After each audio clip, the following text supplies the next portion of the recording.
class 10 students. Here again we are meeting with each other with our new chapter, that is reproduction.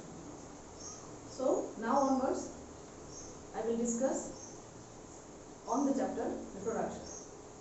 So our topic is how do organisms reproduce. But before we discuss that how do organisms reproduce, let us discuss why do organisms reproduce. It is not that reproduction is one of the essential process to maintain the life of an individual. Unlike the processes such as nutrition, respiration, excretion, reproduction is not like that. Moreover, to create a number of individuals, by an organism would cost spend of energy. It needs lots of energy. Okay. So why do an organism will spend energy on a process which is not essential for his life, for maintaining his life? So what do you think? Why do an organism will spend energy on such a process which is not essential for his life? Okay. Now let us try to give the answers to this. One very basic point is, we see all different types of organisms on earth because of their number. It is their number which bring them into our notice. Right?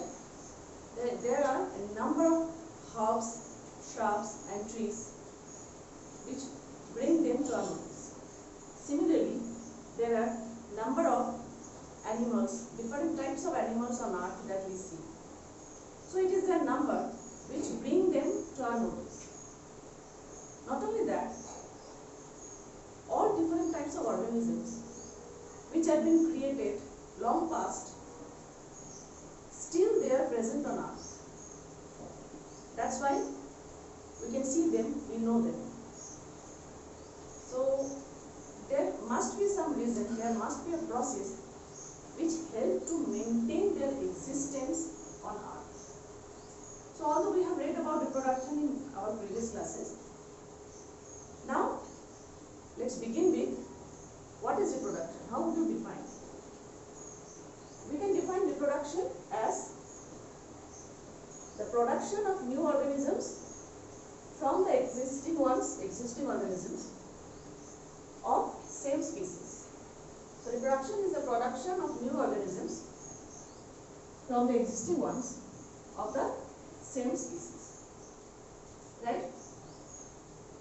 Therefore, let's see what are the significance of reproduction. Why this process is inevitable in the life, in course of life of livings. First significance would be reproduction ensures continuity of life on earth. Right? Reproduction is the production of new organisms from the existing ones of the same kind.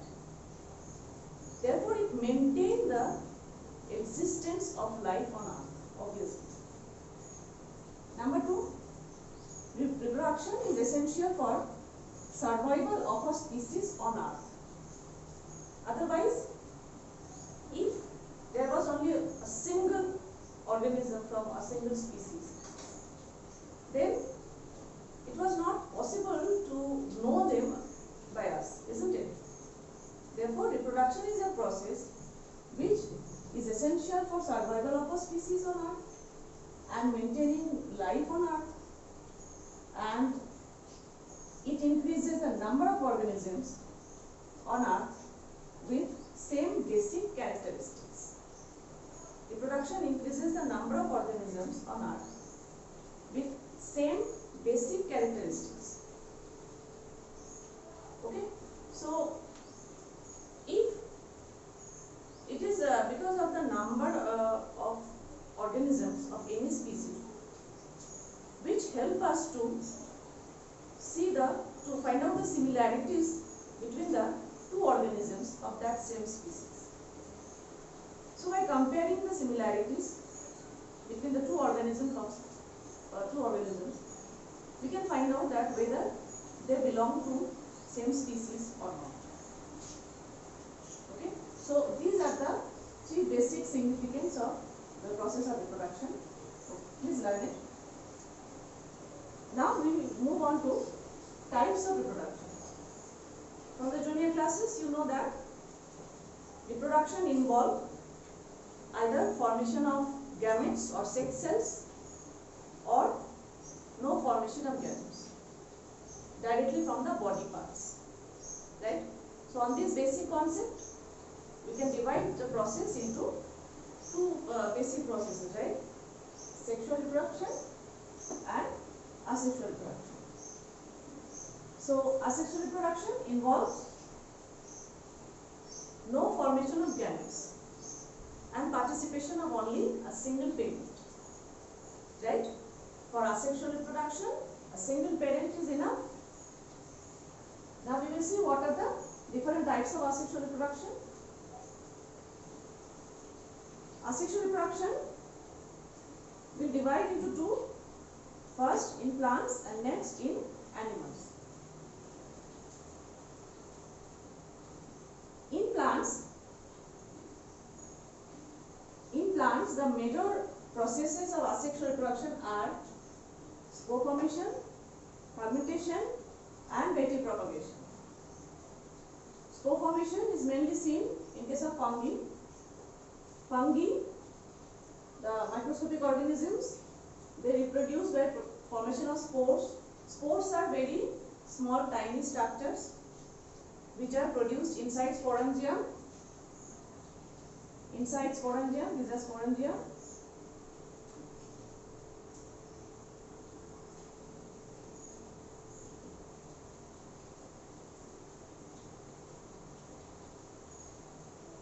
Inside sporangium, many spores are produced, and when the sporangium is matured, they burst open and release the spores. So spores are very tiny microscopic structures which are produced many in number.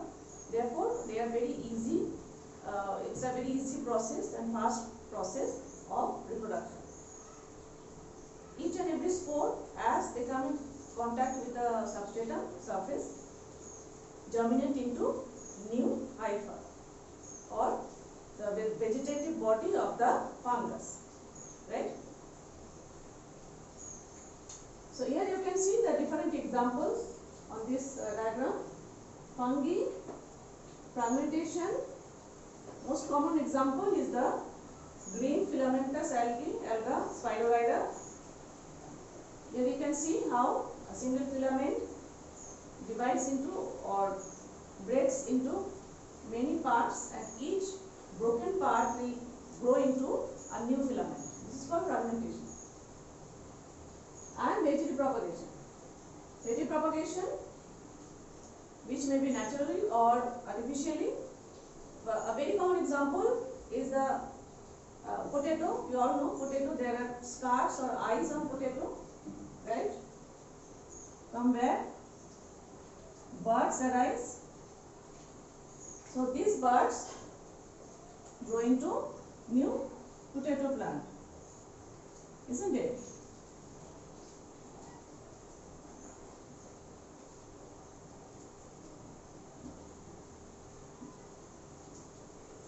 This is known as Betti propagation. We will read further in detail about this all. Okay. Next, asexual reproduction in animals. First process fission, regeneration, and there is budding. So let us erase this part.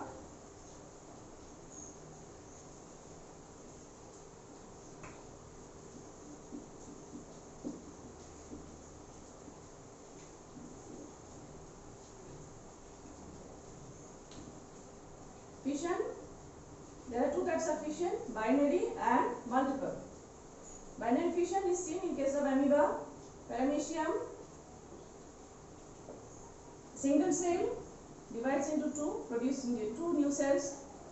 Whereas in case of multiple fission, for example Plasmodium vivax, single cell divides many times, the nucleus divides many times, and as the cell bursts, many new cells are produced at a time. Therefore, this is known as multiple fission. Regeneration, in case of animals like planaria, it shows fragmentation and regeneration.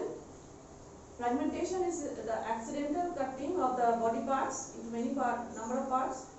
Each part grow into new individual. That's known as regeneration.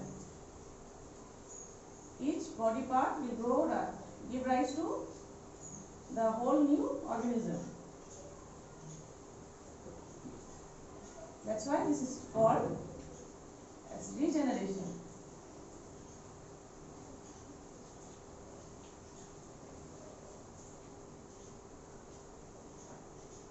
And finally, budding.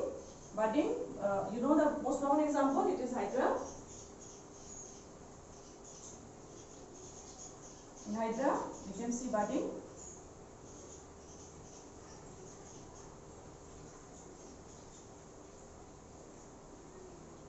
In case of budding,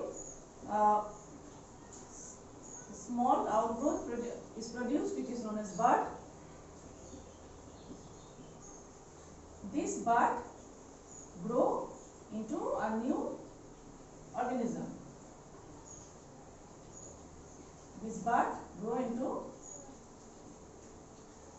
a new organism, and finally when it gets detached from the parent body, it grows into a new hydra. Okay? So these are overall different asexual methods of reproduction in living organisms. So please start reading this chapter. Now students, whatever doubt you have from the very beginning, whatever queries, questions that you want to discuss, please post in the comment section. You have comment section in the online class. So please post your questions in the comment section so that we can communicate with each other and you will get your answers. Okay? Thank you very much. See you in the next class.